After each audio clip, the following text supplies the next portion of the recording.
എല്ലാവരെയും സ്വാഗതം ചെയ്യുന്നു. ഇന്ന് നമ്മൾ 164 ഖണ്ഡികയിലേക്ക് പ്രവേശിക്കുന്നു. കൂടുതൽ വിശദമായിട്ട് ഇതിനെ മനസ്സിലാക്കുകയാണ്. വിശ്വാസം നിത്യജീവൻ്റെ സമാരംഭം എന്നതാണ് വിഷയം. ഇപ്പോൾ നമ്മൾ ചരിക്കുന്നത് വിശ്വാസത്താലാണ്, കാഴ്ചയാലല്ല. Praise the lord. 2 കൊരിന്ത്യർ 5:7 ഇപ്പോൾ നമ്മൾ ചരിക്കുന്നത് വിശ്വാസത്താലാണ്, കാഴ്ചയാലല്ല.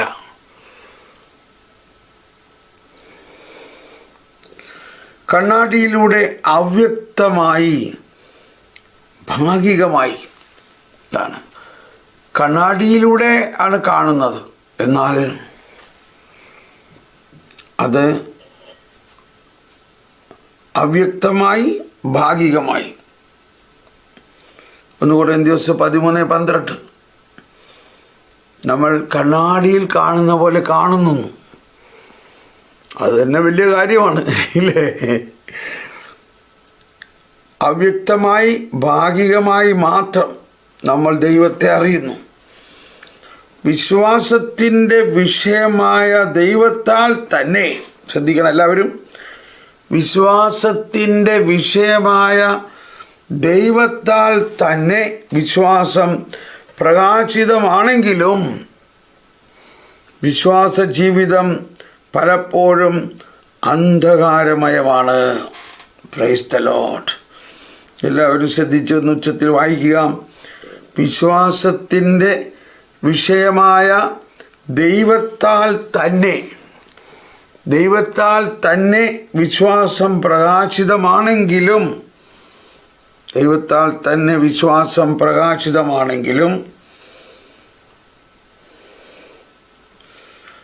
വിശ്വാസ ജീവിതം പലപ്പോഴും അന്ധകാരമയമാണ്. തുടർന്നാണ് വിശ്വാസം പരീക്ഷണത്തിന് വിധേയമായേക്കാം.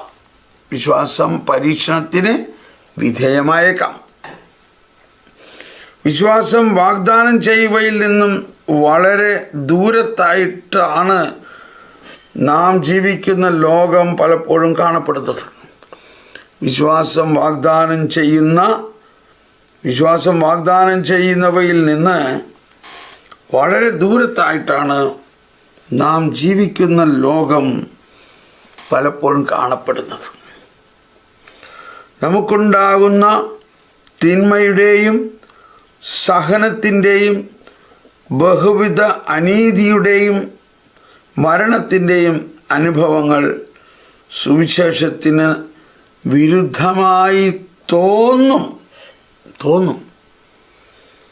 ഇവയ്ക്ക് നമ്മുടെ വിശ്വാസത്തെ ഇളക്കാനും അതിനെതിരെയുള്ള പ്രലോഭനമായി തീരാനും കഴിയും. സ്നേഹമുള്ളവരെയും, ഒരിക്കൽ കൂടി നമ്മളിത് വായിക്കുകയാണ്. ഇപ്പോൾ നമ്മൾ ചരിക്കുന്നത് വിശ്വാസത്താലാണ്, കാഴ്ചയാലല്ല. അത് 2 കൊരിന്ത്യർ 5:7 ഉണ്ടോ? എന്തെന്നാൽ ഞങ്ങൾ നയിക്കപ്പെടുന്നത് വിശ്വാസത്താലാണ്, കാഴ്ചയാലല്ല. നമ്മൾ നേരിട്ട് കാണുന്ന പോലെ തോന്നും, പക്ഷേ ഒരു കണ്ണാടിയിൽ കാണുന്ന പോലെയാണ്.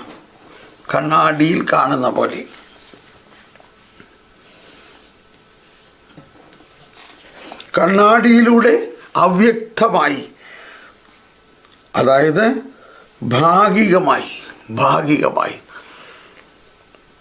ഭാഗികമായി മാത്രം നമ്മൾ ദൈവത്തെ അറിയുന്നു.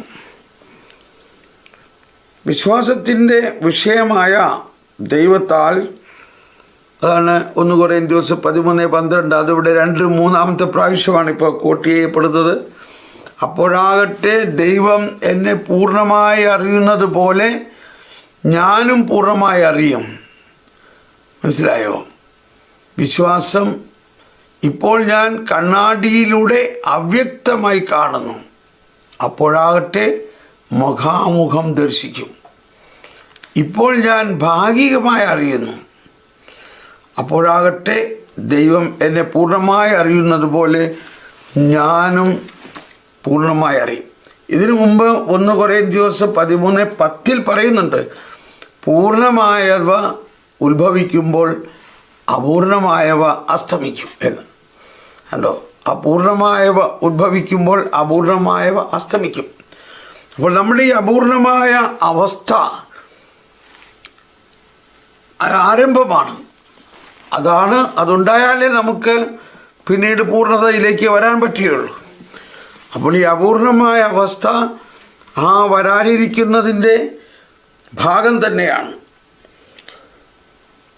വിശ്വാസത്തിൻ്റെ വിഷയമായ ദൈവത്താൽ തന്നെ വിശ്വാസം പ്രകാശിതമാണെങ്കിലും, അതാണ് വിശ്വാസത്തിൻ്റെ വിഷയമായ ദൈവത്താൽ തന്നെ വിശ്വാസം പ്രകാശിതമാണെങ്കിലും വിശ്വാസ ജീവിതം പലപ്പോഴും അന്ധകാരമയമാണ്.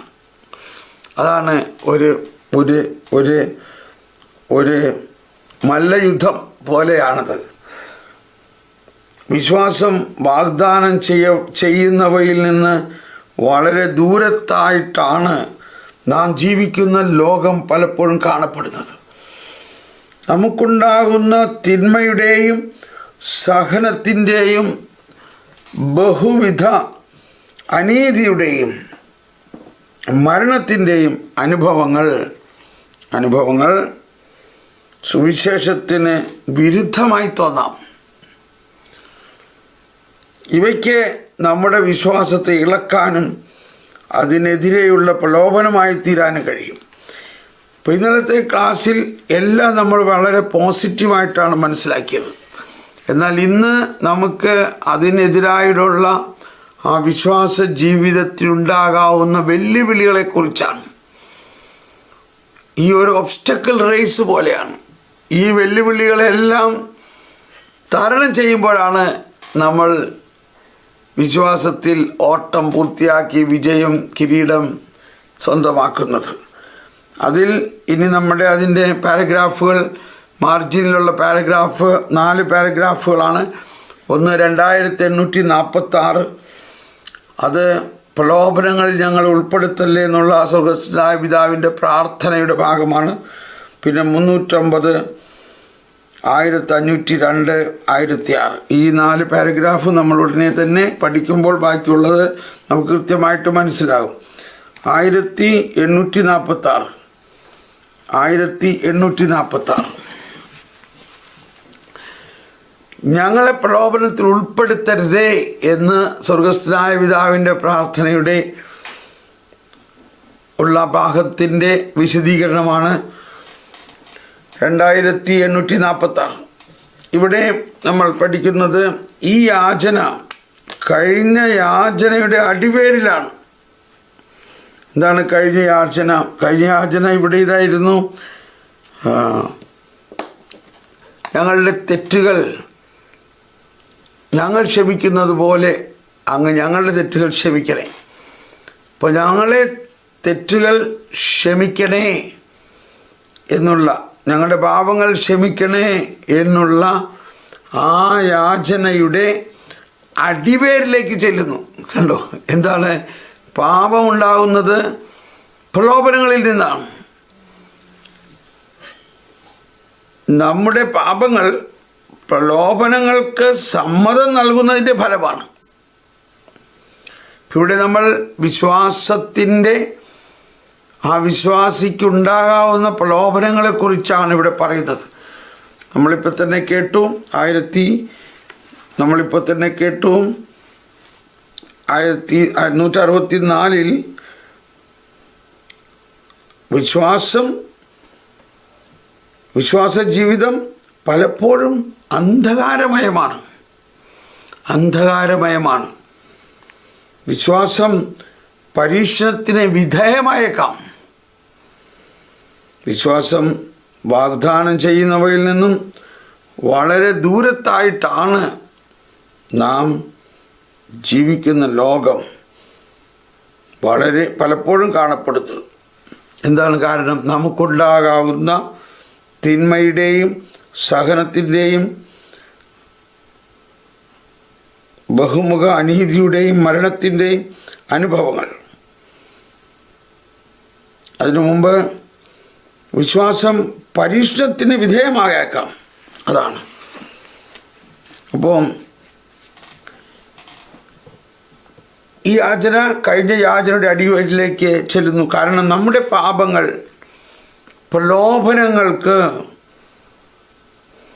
സമ്മതം നൽകുന്നതിൻ്റെ ഫലമാണ്. അതിൽ ഉൾപ്പെടുത്തരുതെന്ന് നാം പിതാവിനോട് പ്രാർത്ഥിക്കുന്നു. തിന്മയാൽ ദൈവം പ്രലോഭിതനാകുന്നില്ല, അവിടുന്ന് ആരെയും പ്രലോഭിപ്പിക്കുന്നുമില്ല. 151 അത് വിശുദ്ധ യാക്കോബ് ശ്ലീഹയുടെ ലേഖനത്തിൽ 1:13.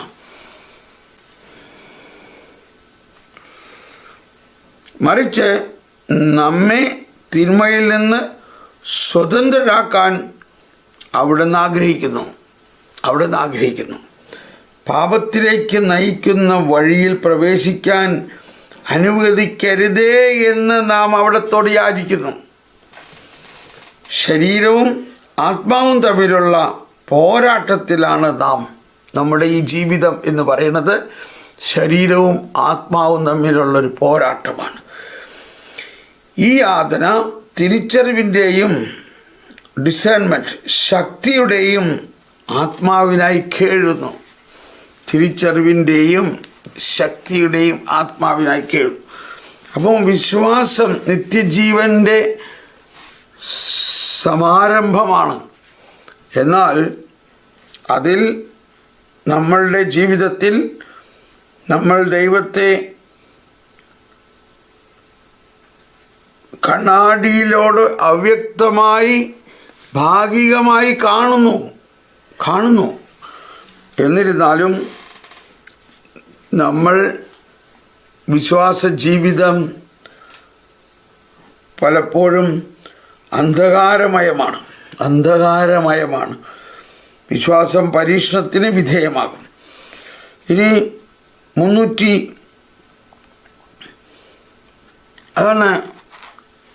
ഈ 23-ാം സങ്കീർത്തനത്തിൽ നമുക്കറിയാം, കർത്താവാണെൻ്റെ ഇടയൻ, എനിക്കൊന്നിനും കുറവുണ്ടാകയില്ല. പച്ചയായ പുൽത്തകിടിയിൽ പ്രശാന്തമായ ജലാശയത്തിൽ അവിടെ തന്നെ നയിക്കുന്നു. ഇനി അവസാനം എന്താ പാടുന്നത്? മരണത്തിൻ്റെ നിഴൽ വീണ താഴ്വരയിൽ കൂടെയാണ് ഞാൻ നടക്കുന്നതെങ്കിലും. കണ്ടോ, എന്തുകൊണ്ടാണ് ഇവിടെ ഇങ്ങനെ പറയുന്നത്? വിശ്വാസത്തിൻ്റെ വിഷയമായ ദൈവത്താൽ തന്നെ വിശ്വാസം പ്രകാശിതമാണെങ്കിലും വിശ്വാസ ജീവിതം പലപ്പോഴും അന്ധകാരമയമാണ്. കാരണം ഈ ജീവിതത്തിൽ നമ്മൾ രക്ഷയുടെ പൂർണ്ണമായ അനുഭവത്തിലേക്ക് എത്തി ദൈവത്തെ മുഖാമുഖം കണ്ണാടിയിലൂടെ എന്ന പോലെ കാണുന്നു. എങ്കിലും നമ്മൾ ജീവിക്കുന്ന ഈ ജീവിതം, ഈ ലോകം ഇപ്പോഴും ആ രക്ഷയുടെ പൂർണ്ണമായ അവസ്ഥയിലേക്ക് വന്നിട്ടില്ല. ലോകത്തിൽ ഇപ്പോഴും തിന്മയും ഒരുപാട് പേര് ദൈവത്തെ അറിയാതെയും ദൈവത്തിൽ വിശ്വസിക്കാതെയും നടക്കുന്ന ആ ലോകത്തിലാണ് നമ്മൾ ജീവിക്കുന്നത്. അതുകൊണ്ടാണ് മരണത്തിൻ്റെ നിഴൽ വീണ താഴ്വരയിലൂടെയാണ് ഞാൻ നടക്കുന്നതെങ്കിലും അവിടുന്ന് കൂടെയുള്ളതിനാൽ ഞാൻ ഭയപ്പെടുകയില്ല. കേട്ടോ, അപ്പോൾ വിശ്വാസ ജീവിതം ഒരു വലിയ വെല്ലുവിളിയാണ്. അതിൻ്റെ കാരണം ഈ വിശ്വാസ ജീവിതം നമ്മൾ എത്ര വിശ്വസിച്ച് ജീവിച്ചാലും നമ്മളായിരിക്കുന്ന ലോകം ആ വിശ്വാസത്തിലേക്ക് വന്നിട്ടുണ്ടോ?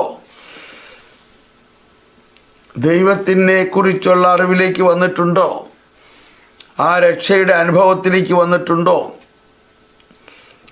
അതൊരു ദൈവരാജ്യം വന്നിരിക്കുന്നു, എന്നാൽ not yet. Kingdom of God is already but not yet എന്ന് പറയുന്ന സിദ്ധാന്തമാണ്.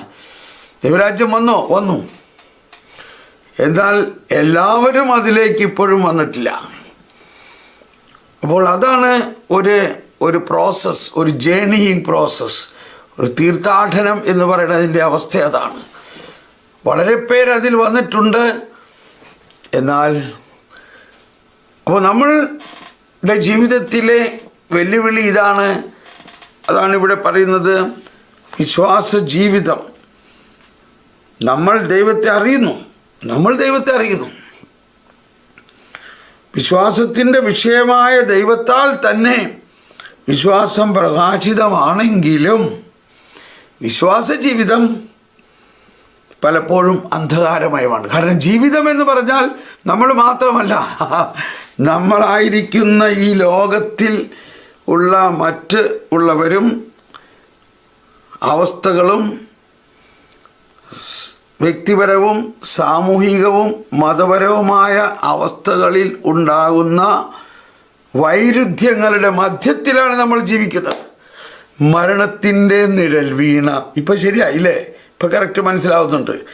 മരണത്തിൻ്റെ നിഴൽ വീണ താഴ്വരയിലൂടെയാണ് ഞാൻ നടക്കുന്നത്. അതായത് ഈ ലോകം മുഴുവനും വിശുദ്ധീകരിക്കപ്പെട്ട് കഴിഞ്ഞിട്ടില്ല. വിശുദ്ധീകരിക്കപ്പെടും, നമുക്കറിയാം, നമ്മൾ വിശ്വസിക്കുന്നു. എന്നാൽ ആ പ്രോസസ്സിലാണിപ്പോഴും. ദൈവരാജ്യം വന്നു, ബട്ട് നോട്ട് യെറ്റ്. ദൈവരാജ്യം വന്നു, എന്നാൽ എല്ലാവരും ആ ദൈവരാജ്യത്തെ അറിയുന്നേ ഉള്ളൂ, ദൈവരാജ്യത്തിൻ്റെ അനുഭവത്തിലേക്ക് വരുന്നേ ഉള്ളൂ. ആ അവസ്ഥയിലാണ് ഇപ്പോൾ നമ്മൾ. അതുകൊണ്ടാണ് നമ്മൾക്ക് വളരെ വലിയ പ്രലോഭനങ്ങളുടെ ഇടയിലാണ് നമ്മൾ ജീവിക്കുന്നത്. ഇനി 309 ഖണ്ഡിക, 309. ഇത് ദൈവപരിപാലനയും തിന്മ എന്ന വിഷമപ്രശ്നവും. ദൈവപരിപാലനയും തിന്മ എന്ന വിഷമപ്രശ്നവും. ക്രമീകൃതവും നല്ലതുമായ ഈ പ്രപഞ്ചത്തിൻ്റെ സൃഷ്ടാവായ സർവശക്തനും പിതാവുമായ ദൈവം തൻ്റെ സൃഷ്ടികളെയെല്ലാം പരിപാലിക്കുന്നെങ്കിൽ തിന്മ എങ്ങനെയുണ്ടാകുന്നു? ഉണ്ടോ? അടിയന്തര സ്വഭാവമുള്ളതും അനുപേക്ഷണീയവും വേദനാജനകവും നിഗൂഢവുമായ ഈ പ്രശ്നത്തിന് തിടുക്കത്തിലുള്ള ഒരു ഉത്തരവും മതിയാവുകയില്ല. ക്രൈസ്തവ വിശ്വാസത്തിൻ്റെ സമഗ്ര ദർശനത്തിലൂടെ മാത്രമേ ഈ പ്രശ്നത്തിന് ഉത്തരം കാണാൻ കഴിയൂ.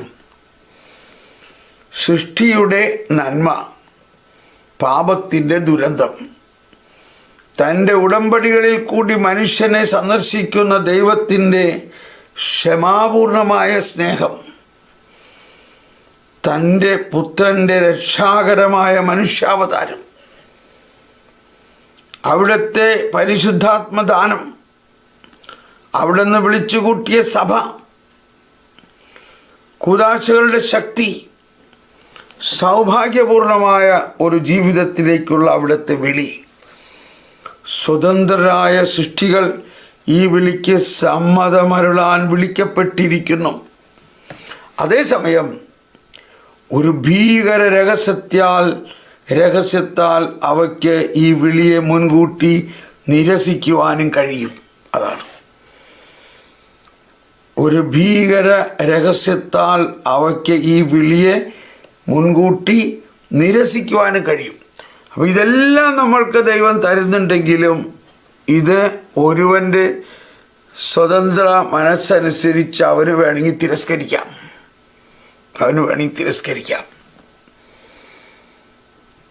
അതാണ് വിശ്വാസത്തിൻ്റെ ഏറ്റവും വലിയ വെല്ലുവിളി. അവന് തിരസ്കരിക്കാനുള്ള സ്വാതന്ത്ര്യമുണ്ട്. തിന്മ എന്ന പ്രശ്നത്തിന് ഒരു പരിധിവരെയെങ്കിലും ഉത്തരം നൽകാത്തതായി ക്രൈസ്തവ സന്ദേശത്തിൻ്റെ യാതൊരു ഘടകവുമില്ല. അതാണ് തിന്മ എങ്ങനെയുണ്ടായി. കുട്ടികൾ, നമ്മുടെ യുക്തിവാദികളും നമ്മുടെ യുവതി യുവാക്കളും നമ്മളോട് ചോദിക്കുന്നു, എന്തുകൊണ്ട് ആദവും ഹവ്വയും പാപം ചെയ്തു? പിശാചിനാലാണെന്ന് പറയും. എങ്ങനെ പിശാചുണ്ടായി? പിന്നെ അങ്ങനെ പറഞ്ഞു പോകുമ്പോൾ പിശാച് ആരായിരുന്നു? പിശാച് മാലാഖമാരായിരുന്നു. മാലാഖമാർ സ്വർഗത്തിൽ എങ്ങനെ പാപം ചെയ്തു? അപ്പോൾ സ്വർഗത്തിലായിരുന്ന മാലാഖമാർ എന്തുകൊണ്ട് സ്വർഗത്തിൽ പാപം ചെയ്തു? മാലാഖമാരെ ദൈവം സൃഷ്ടിച്ചപ്പോൾ ദൈവത്തിന് അറിയാമായിരുന്നില്ലേ അവരിങ്ങനെ പാപം ചെയ്യാൻ സാധ്യതയുണ്ട്? അതുകൊണ്ട് പാപം ചെയ്യാൻ പറ്റാത്ത മാതിരി ദൈവത്തിന് അവരെ സൃഷ്ടിക്കാമായിരുന്നില്ലേ? ഇതൊക്കെയാണ് നമ്മളോട് നമ്മുടെ പിള്ളേർ തന്നെ ചോദിക്കുന്ന ചോദ്യങ്ങൾ.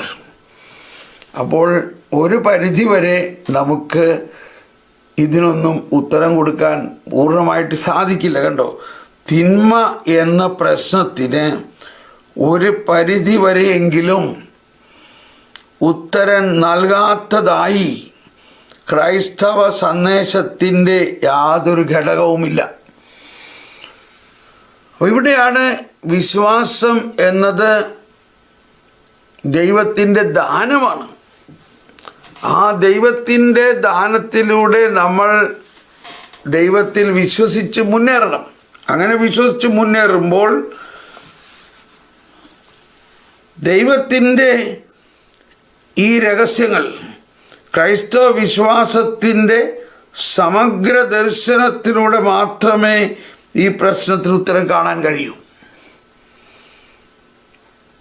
സൃഷ്ടിയുടെ നന്മ, പാപത്തിൻ്റെ ദുരന്തം, തൻ്റെ ഉടമ്പടികളിൽ കൂടി മനുഷ്യനെ സന്ദർശിക്കുന്ന ദൈവത്തിൻ്റെ ക്ഷമാപൂർണമായ സ്നേഹം, തൻ്റെ പുത്രൻ്റെ രക്ഷാകരമായ മനുഷ്യാവതാരം, അവിടുത്തെ പരിശുദ്ധാത്മദാനം, അവിടുന്ന് വിളിച്ചുകൂട്ടിയ സഭ, കൂദാശകളുടെ ശക്തി, സൗഭാഗ്യപൂർണമായ ഒരു ജീവിതത്തിലേക്കുള്ള അവിടുത്തെ വിളി, സ്വതന്ത്രരായ സൃഷ്ടികൾ ഈ വിളിക്ക് സമ്മതമരുളാൻ വിളിക്കപ്പെട്ടിരിക്കുന്നു. അതേസമയം അവർക്ക് സമ്മതമരുളാതെ അതിനെ തിരസ്കരിക്കാൻ, അതാണ് സ്വതന്ത്രരായ സൃഷ്ടികൾ. ദൈവം നമ്മളെ സൃഷ്ടിച്ചു, എന്നാൽ നമുക്ക് സ്വാതന്ത്ര്യം തന്നിട്ടുണ്ട്. അപ്പോൾ ആ സ്വാതന്ത്ര്യത്തിൻ്റെ ഒരു ഘടകമാണത്. ഒരുപക്ഷേ ഈ പിശാചിൻ്റെ കാര്യം തന്നെ പറയുകയാണെങ്കിൽ, ദൈവം തിന്മ ചെയ്യാൻ പറ്റാത്ത രീതിയിലാണ് മാലാഖമാരെ സൃഷ്ടിച്ചത് എങ്കിൽ, തിന്മ ചെയ്യാൻ പറ്റാത്ത രീതിയിലാണ് ആദവും ഹവ്വയും സൃഷ്ടിച്ചതെങ്കിൽ, തിന്മ ചെയ്യാൻ പറ്റാത്ത രീതിയിലാണ് ദൈവം നമ്മളെ സൃഷ്ടിച്ചതെങ്കിൽ, അപ്പോൾ അവിടെ എന്ത് സംഭവിക്കുന്നു?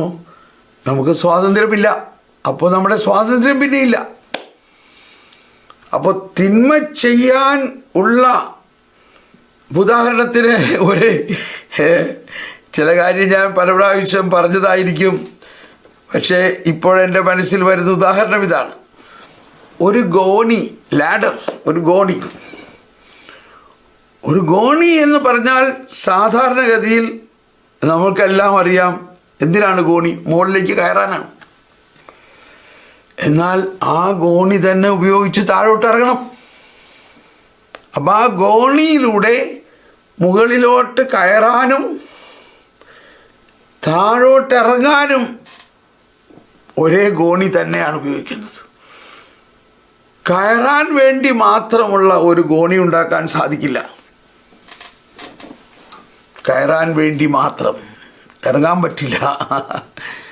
അപ്പോൾ ദൈവം നമുക്ക് തന്നിരിക്കുന്ന സ്വാതന്ത്ര്യം ഒരു ഗോണി പോലെയാണ്. അത് ദൈവത്തിലേക്ക് കയറാം. എന്നാൽ ഇനി ഇറങ്ങാൻ പറ്റില്ല എന്ന് പറയുകയാണെങ്കിൽ പിന്നെ അത് സ്വാതന്ത്ര്യമല്ല.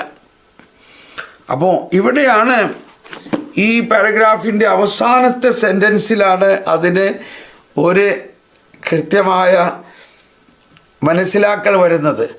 സ്വതന്ത്രരായ എന്ന വാക്ക് കണ്ടോ, സ്വതന്ത്രരായ സൃഷ്ടികൾ ഈ വിളിക്ക് സമ്മതമരുളാൻ വിളിക്കപ്പെട്ടിരിക്കുന്നു. അതേസമയം ഒരു ഭീകര രഹസ്യത്താൽ അവയ്ക്ക് ഈ വിളിയെ മുൻകൂട്ടി നിരസിക്കാനും കഴിയും. എന്തുകൊണ്ടാണ്? അവർക്ക് സ്വാതന്ത്ര്യം കൊടുത്തിരിക്കുന്നത് കൊണ്ട്.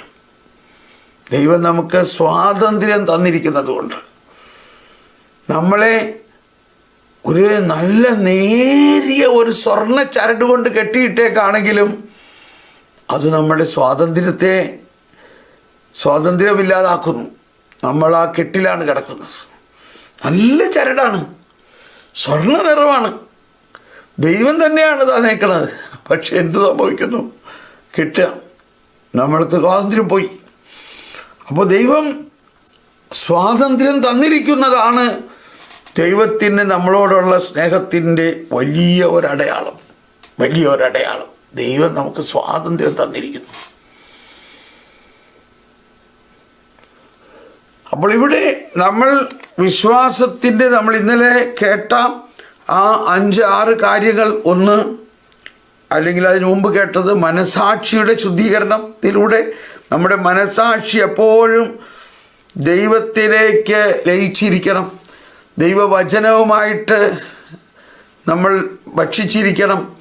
അങ്ങനെ നമ്മുടെ മനസാക്ഷിയിൽ ഈ വിവേചനം കൃത്യമായിട്ടുണ്ടായിരുന്നാൽ മാത്രമേ ഈ അവസ്ഥയിൽ നമ്മൾ വിജയിക്കുകയുള്ളൂ.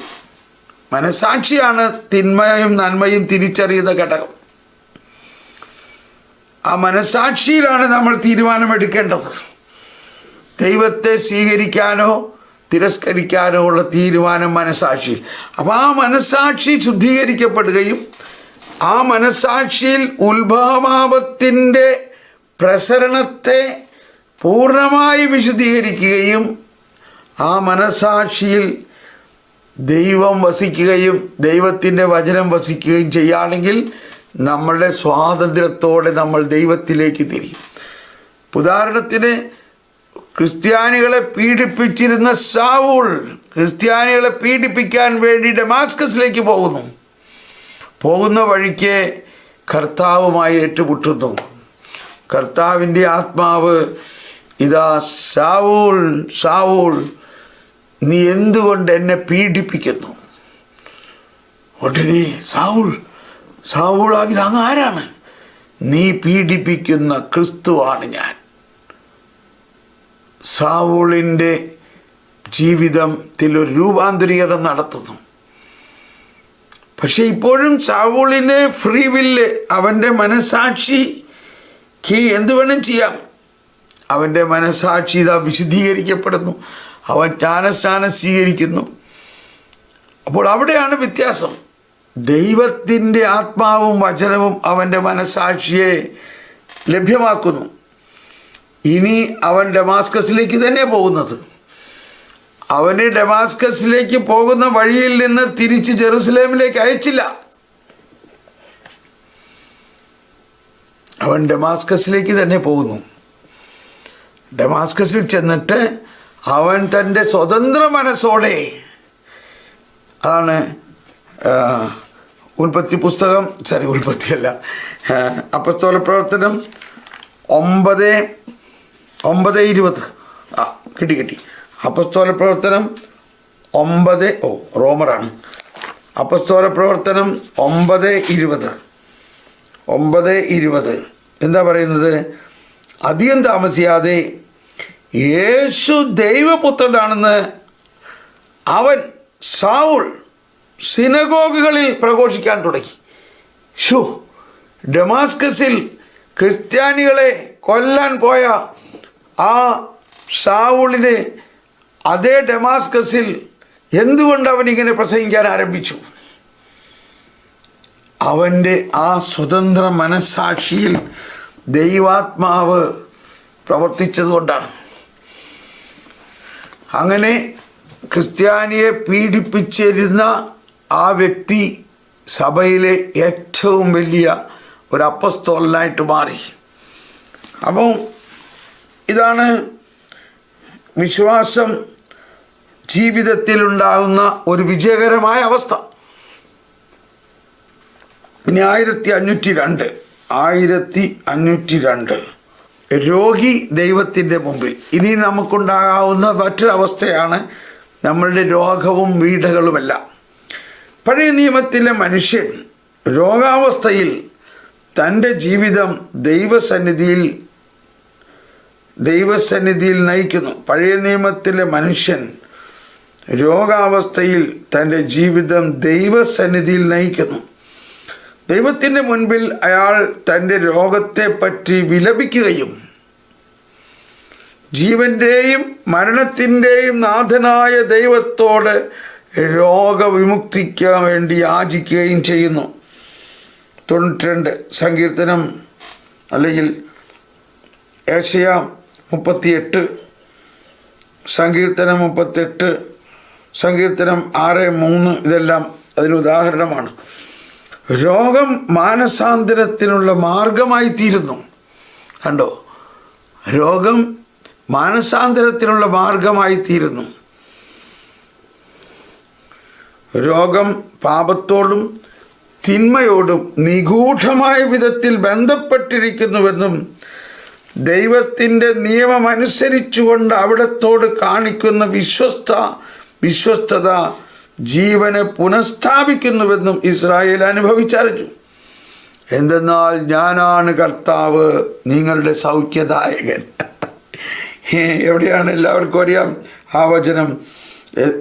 പുറപ്പാട് 15:26.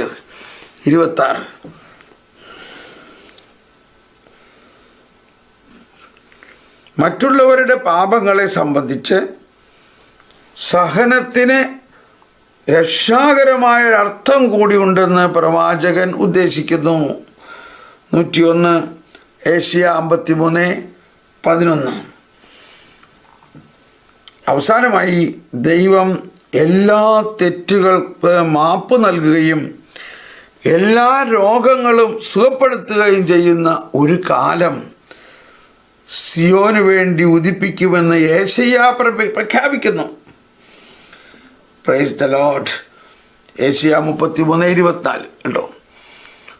അപ്പോൾ അതാണ് യേശുക്രിസ്തുവിലൂടെ സംസ്ഥാപിതമാകുന്ന ദൈവരാജ്യം. ആ ദൈവരാജ്യത്തിലായിരിക്കുമ്പോൾ ആ യേശുവിൻ്റെ രക്ഷാകരമായ ആത്മദാനവും യേശുവിൻ്റെ രക്ഷാകരമായ സൗഖ്യവും എല്ലാം നമുക്ക് ലഭ്യമാണ്. ഇനി നമുക്ക് 1006 ഖണ്ഡികയിലേക്ക് പോകാം. 1006 അത് മരണത്തെക്കുറിച്ചാണ്. 1006 ഖണ്ഡിക. മരണം എന്താണ്?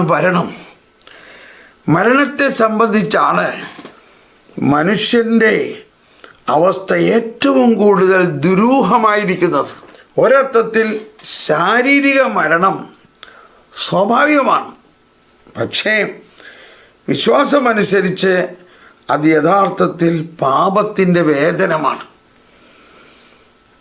ക്രിസ്തുവിൻ്റെ കൃപാവരത്തിൽ മരിക്കുന്നവർക്ക് മരണം കർത്താവിൻ്റെ മരണത്തിലുള്ള ഭാഗഭാഗിത്വമാണ്. Praise the lord. അതിനാൽ അവർക്ക് അവിടുത്തെ ഉത്ഥാനത്തിൽ പങ്കുചേരാൻ സാധിക്കും.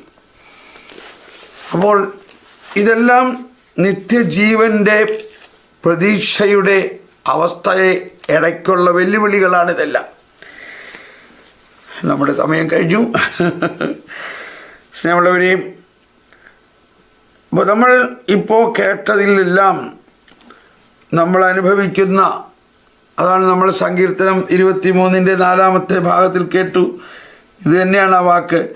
മരണത്തിൻ്റെ നിഴൽ വീണ താഴ്വരയിലൂടെയാണ് ഞാൻ നടക്കുന്നതെങ്കിലും. കണ്ടോ, 2 തരത്തിലുള്ള പാപം മൂലം മരണമുണ്ടാകാം, ശാരീരിക മരണമുണ്ടാകാം. എന്നാൽ ഇവിടെയെല്ലാം ദൈവം നമ്മോട് കൂടെയുണ്ട്. അപ്പോൾ നമ്മളിപ്പോൾ മനസ്സിലാക്കി, ഇന്നലെ നമ്മൾ മനസ്സിലാക്കി, ഈ വിശ്വാസത്തിലൂടെ നിത്യജീവൻ്റെ സമാരംഭമാണ്. എന്നാൽ ആ സമാരംഭത്തിൻ്റെ അനുഭവത്തിലൂടെ നമ്മൾ ജീവിക്കുമ്പോൾ തന്നെ വളരെ വലിയ വെല്ലുവിളികളുടെ മധ്യത്തിലാണ്. ഒന്ന്, പ്രലോഭനങ്ങളുണ്ടാകാം, പാപസാഹചര്യങ്ങളുണ്ടാകാം, തിന്മ നമുക്ക് ചുറ്റുമുണ്ടാകാം, തിന്മയിൽ വീണു പോകാം. എന്നാൽ അതിൽ നിന്ന് ഉയർത്തുന്ന ദൈവം നമ്മുടെ കൂടെയുണ്ട്. ദൈവം നമ്മളെ ആ പ്രലോഭനങ്ങളിലൂടെ നടക്കുമ്പോഴും ദൈവം നമ്മളെ സഹായിക്കുന്ന ദൈവം. പിന്നെ നമ്മൾ മനസ്സിലാക്കി 309 മനസ്സിലാക്കിയത് ദൈവപരിപാലനയും തിന്മയും എന്ന വിഷമ പ്രശ്നം. അപ്പോൾ ദൈവം നമ്മളെ പരിപാലിക്കുന്നുണ്ടെങ്കിലും തിന്മയിൽ വീഴാനുള്ള എല്ലാ സ്വാതന്ത്ര്യവും നമുക്ക് നൽകിക്കൊണ്ടാണ് ദൈവം പരിപാലിക്കുന്നത്. ആ സ്വാതന്ത്ര്യത്തിൻ്റെ മധ്യത്തിലാണ്. പിന്നെ അടുത്തത് നമ്മൾ മനസ്സിലാക്കി 1502 മനസ്സിലാക്കി. 1502 എന്തായിരുന്നു? 1502 രോഗം, നിരവധി തരത്തിലുള്ള രോഗങ്ങളും വ്യഥകളും പ്രശ്നങ്ങളും എല്ലാം ഉണ്ടാകുമ്പോൾ അത് ദൈവത്തിലേക്ക് തിരിയാനും മനസാന്തരത്തിലൂടെ ദൈവത്തിൻ്റെ അനുഭവത്തിലേക്ക് വരാനും അവസാനം എല്ലാ തെറ്റുകൾക്കും മാപ്പും സൗഖ്യവും നൽകുന്ന രക്ഷയുടെ അനുഭവത്തിലേക്ക് വരാനും നമ്മളെ ഈ രോഗങ്ങളും പാപങ്ങളും എല്ലാം ഇടയാക്കും. ഇനി അതിൻ്റെ അവസാനം 1006 മരണം എന്ന ആ അവസ്ഥയാണ്. മരണം ക്രിസ്തുവിൽ വിശ്വാസിയെ സംബന്ധിച്ചിടത്തോളം മരണം എന്നത് ഈശോയുടെ മരണത്തിലുള്ള ഭാഗഭാഗിത്വമാണ്. അതുകൊണ്ട് മരണത്തെക്കുറിച്ച് ഓർത്ത് നമ്മൾ ഭയപ്പെടുകയല്ല വേണ്ടത്. മരണത്തെ നിത്യജീവനിലേക്കുള്ള പ്രവേശനമായിട്ട് നമ്മൾ സ്വീകരിക്കണം. നമുക്ക് ഇവിടെ നിർത്താം. നമുക്ക് നന്ദി പറഞ്ഞുകൊണ്ട് സ്തുതിക്കാം.